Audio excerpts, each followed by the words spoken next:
जे आम आदमी के बीच में जाकर अहाँ नेता छी, ये समाज के की पर्सन छी, जे अहाँ पार्टी के सदस्य जब तक कभी कोई प्रश्न पूछ दे तो जवाब अहाँ दिए।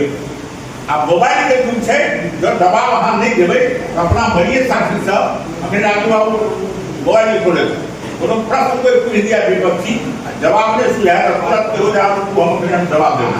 राजू बाबू से पूछो, महेंद्र से पूछो, हमारा से पूछो, ये जानकारी इनका बड़ा जवाब दो, चुप भगने नहीं हो, चुप नहीं रही।